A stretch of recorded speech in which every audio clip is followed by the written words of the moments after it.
एक गांव में एक ब्राह्मण अपनी पत्नी के साथ रहता था। उसकी गरीबी हालत देखकर गांव के लोगों ने सोचा कि थोड़ा चंदा इकट्ठा करके क्यों न इसे कुछ काम करा दिया जाए।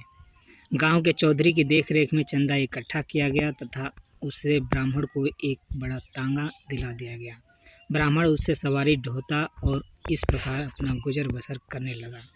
एक दिन सुबह जब ब्राह्मण शहर से गांव की तरफ लौट रहा था तो उसे दो सवारियां मिली। उनमें से एक सरकारी विभाग में अमीन और दूसरा उसका चपरासी था। उन्होंने ब्राह्मण से पूछा, क्या तुम्हारा तांगा खाली है? अगर खाली है तो गांव में जाना है, वहां का क्या लोगे? ब्राह्मण ने कहा कि खाली है। अमीन साहब से वहां का 5 रुपये लूँगा और चपरासी से 2 रुपये। अमीन ने कहा कि ऐसा क्यों? इस पर ब्राह्मण ने कहा कि चपरासी की आमदनी कम है और आपकी आमदनी ज़्यादा है, इसलिए उससे किराया कम लूँगा और आपसे ज़्यादा। सौदा तय हो गया। सफ़र करीब 10 किलोमीटर का था। दोनों तांगे में बैठ गए और चल दिए। चपरासी काफ़ी बुजुर्ग था। ब्राह्मण ने चपरासी से कहा कि चपरासी साहब, आप काफ़ी बुजुर्ग हैं, कृपया अपने अनुभव के आधार पर कोई ऐसा किस्सा सुनाएं जो जीवन में काम आए। चपरासी ने कहा कि एक अनुभव का 1 रुपये लूँगा।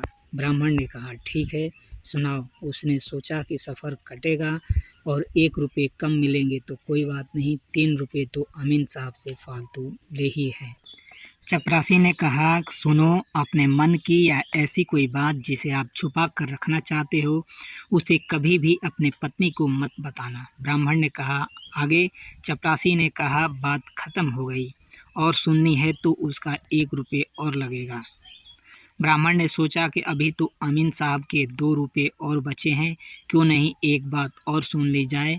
उसने कहा, ठीक है, सुनाओ।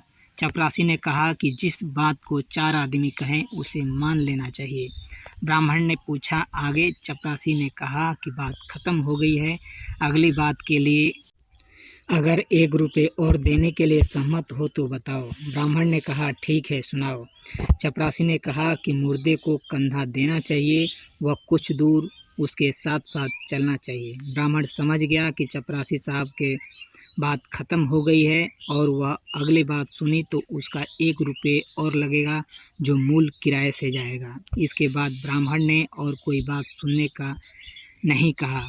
उन दोनों सवारियों को उतारकर ब्राह्मण अपने घर पहुंचा। अगले दिन ब्राह्मण सुबह तक लेकर शहर पहुंचा। रास्ते में उसने देखा कि भीड़ लगी हुई है। थोड़ा आगे चलकर देखा तो वहां पुलिस वाले भी खड़े थे। उसने तुरंत तांगा वापस मोड़ा, क्योंकि वह जानता था कि पुलिस वाले कुछ न कुछ काम बता देंगे और पैसा देंगे नहीं। तभी एक पुलिस वाले की नज़र उस पर पड़ी और उसने कहा कि ए तांगे वाले, इधर सुन, कहाँ जा रहा है?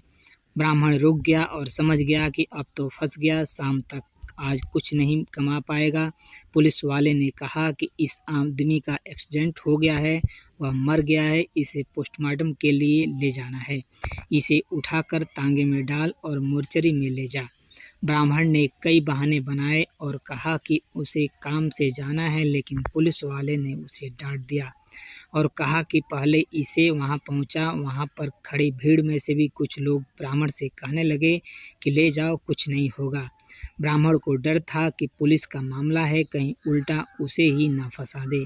फिर ब्राह्मण को चपरासी की बात याद आई कि जब 4 लोग कहे तो बात मान लेनी चाहिए।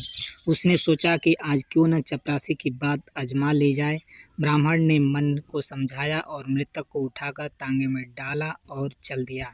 अस्पताल पहुंचकर जब ब्राह्मण ने उसे नीचे उतारने के लिए उसे उठाया तो उसके शरीर में कुछ चुभा। ब्राह्मण ने टटोल कर देखा तो मृतक की अंटी में एक थैली थी जिसमें सोने के सिक्के और मोहरें थी।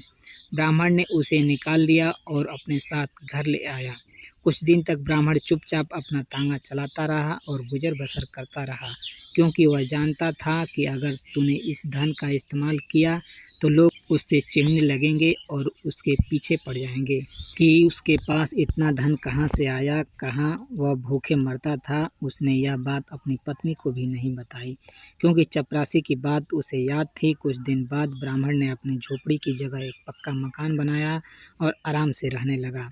उसके पड़ोस में रह रहे चौधरी को उसे जलन होने लगी कि इसका घर मेरे घर से अच्छा बन गया है, वह भी इतनी जल्दी, इतनी प्रगति। उसने सोचा कि यह ब्राह्मण करता क्या है, जरूर कुछ न कुछ गड़बड़ है।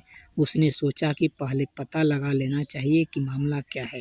वह कई दिनों तक ब्राह्मण के पीछे छुप छुप कर जाता रहा। वह पता करने की कोशिश करता रहा, लेकिन पता नहीं चल सका। थक हार कर जब शाम को घर लौटा तो सोचने लगा कि कैसे पता चले। तभी चौधरी की पत्नी अपने मायके से आई और उसने देखा कि उसके पड़ोस में इतना अच्छा मकान बन गया है। जब उसे पता चला कि यह ब्राह्मण का मकान है तो उसे भी जलन हुई। वह आकर चौधरी पर लाल पीला हुई और सुबह से शाम तक 2 किलो तंबाकू भरकर लोगों को पिलाते रहते हो, कुछ करते धरते नहीं हो। देखो ब्राह्मण ने कितनी जल्दी कितनी तरक्की की, क्यों ना तुम भी शहर जाकर कोई काम करो। चौधरी ने अपनी पत्नी से कहा कि वह खुद परेशान है, कई दिनों से कोशिश किया लेकिन पता नहीं चल पाया ब्राह्मण आखिर करता क्या है। उसकी पत्नी ने कहा ठीक है, मैं पता करके बताऊंगी।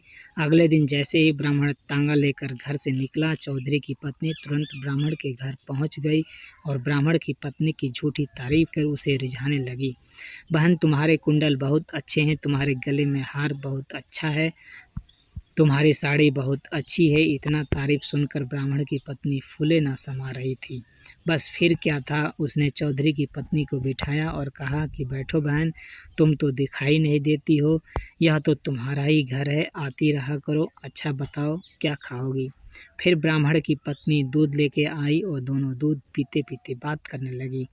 तभी चौधरी की पत्नी ने धीरे से कहा कि अगर तुम बुरा न मानो तो बहन एक बात कहूँ। ब्राह्मण की पत्नी ने कहा अपनों का कोई कौन बुरा मानता है। बस फिर क्या था, चौधरी की पत्नी ने शुरू कर दिया खेल। उसने कहा देखो तुम्हारे पास सारे सुख हैं, सिर्फ एक चीज़ को छोड़कर। उसने पूछा क्या। चौधरी की पत्नी ने कहा कि तुम्हारे पति तुम्हें अपनी बातें नहीं बताते, वह क्या करते हैं और कैसे पैसे कमाते हैं, और हमारे चौधरी मुझसे पूछे बगैर कोई काम नहीं करते और शाम को आते ही 1-1 मिनट का हिसाब भी देते हैं। ब्राह्मण की पत्नी ने कहा कि चिंता न करो बहन, आज से मेरे पति भी 1-1 मिनट का हिसाब देंगे। शाम को ब्राह्मण जब घर आया तो उसकी पत्नी ने खाना नहीं बनाया था और तैयार बैठी थी। उसका चेहरा देखकर ब्राह्मण भी समझ गया कि आज कोई बात जरूर है। वह पूछा क्या बात है, तबीयत तो ठीक है। ब्राह्मण की पत्नी ने कहा कि तुम्हारी बला से तुम्हें क्या, तुम मेरी परवाह करते ही कहाँ हो। ब्राह्मण को शक हो गया कि कोई चक्कर जरूर है। उसने कहा बताओ तुम्हारी परवाह कैसे नहीं करता। पत्नी ने कहा कि तुमने आज तक मुझे यह नहीं बताया कि इतना पैसा कैसे और कहाँ से आया, कैसे यह मकान बनाए, और तुम तांगा चलाने के अलावा और क्या करते हो। ब्राह्मण का शक यकीन में बदल गया कि जरूर कोई मेरी असलियत मेरी पत्नी के जरिए जानना चाहता है, लेकिन उसे चपरासी की बात याद आती है। उसने कहा कि पूछो क्या पूछना चाहती हो।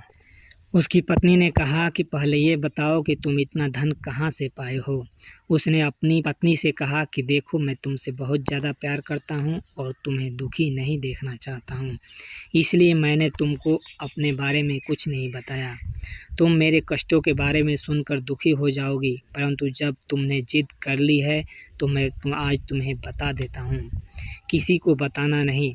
वहाँ थाने के सामने एक आदमी है, हर रोज़ उसे 5 रुपये देकर वह एक जूता मरवाता है। मैं रोज़ वहाँ जाता हूँ और शहर के बड़े बड़े धनवान लोग भी वहाँ आते हैं। बहुत लंबी लाइन लगी रहती है, मैं भी उसी लाइन में लग जाता हूँ। 50 जूते लगवाता हूँ तथा थोड़ी देर आराम करने के बाद फिर लाइन में लग जाता हूँ और फिर 50 जूते लगवाता हूँ। इस तरह से 500 रुपये प्रतिदिन का कमा कर इकट्ठा किया है। यह सब धन। पत्नी ने सोचा कि मैं भी कितनी मूर्ख हूँ कि मेरे पति कितनी मेहनत करके आए और मैं उनके लिए खाना भी नहीं बनाया। ब्राह्मण मन ही मन खुश था कि चौधरी को आज जरूर सबक मिलेगा। ब्राह्मण जल्दी से खाना खाकर सोने का बहाना करके लेट गया। उसकी पत्नी तुरंत चौधरी के घर पहुंची और सारी बात बताकर कहने लगी कि मेरे पति मुझसे कोई बात नहीं छिपाते। चौधरी की पत्नी ने कहा, सच कहती हो बहन, तुम बड़े नसीब वाली हो। शाम को चौधरी घर आया। उसकी पत्नी ने आते ही सारी बात बताई और कहा कि तुम तो शरीर से भी ब्राह्मण से ठीक ठाक हो। वह एक बार में 50 जूते लगवाता है, तुम तो 100 लगवा सकते हो। अब तुम भी जल्दी से पैसे वाले बन जाओगे। इस तरह की बातें करते हुए सो जाते हैं। सुबह उठकर चौधरी की पत्नी ने खाना बनाया और कपड़े में लपेटकर चौधरी के हाथ में दे दिए और कहा कि जाओ तुम भी देख कर आओ। चौधरी बाजार खुलने से पहले ही शहर पहुंच गया और वहां थाने के सामने पहुंचकर उस आदमी को तलाशने लगा। चौधरी को यह डर था कि लाइन ज़्यादा लंबी न लग जाए, इसलिए वह इधर उधर देख रहा था कि उसके थाने के अंदर दीवार के ऊपर से थाने के अंदर झांक कर देखा तो 2-3 बार ऐसा करने पर थाने में खड़े संतरी को उस पर शक हुआ और उसने बुलाकर उससे पूछा क्या बात है तथा उसकी तलाशी ली।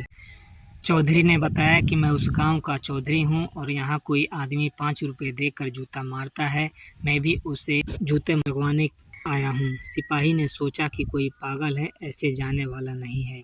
उसने कहा कि मारता तो यहीं सामने था, पर आज उसके रेट कम कर दिए हैं, इसलिए ग्राहक वापस चले गए हैं। चौधरी ने पूछा कितने कम हो गए हैं? आज 3 जूते मारने का रेट 1 रुपये दे रहा है। ग्राहक कुछ कम थे, इसलिए मुझे कह गया है। चौधरी ने सोचा गांव से आने में 2 रुपये किराए में लग गए, कम से कम इतने जूते तो लगवा लें कि किराए वसूल हो जाए। चौधरी ने कहा कि ठीक है, आप 2 रुपये के जूते मार दो। सिपाही ने अपना बड़ा सा जूता निकाल कर चौधरी के सिर पर मारा। चौधरी को चक्कर आ गए, लेकिन उसने किराया पूरा करना था तो उसने कहा कि जल्दी जल्दी मार दो। सिपाही ने एक के बाद एक 10 जूते मार दिए। चौधरी बेहोश होकर गिर गया। सिपाही ने पानी डालकर उसे होश में लाया और बोला, पैसा दे दो। सिपाही ने कहा कि वह आदमी कह गया है कि पैसे कल आकर ले जाना।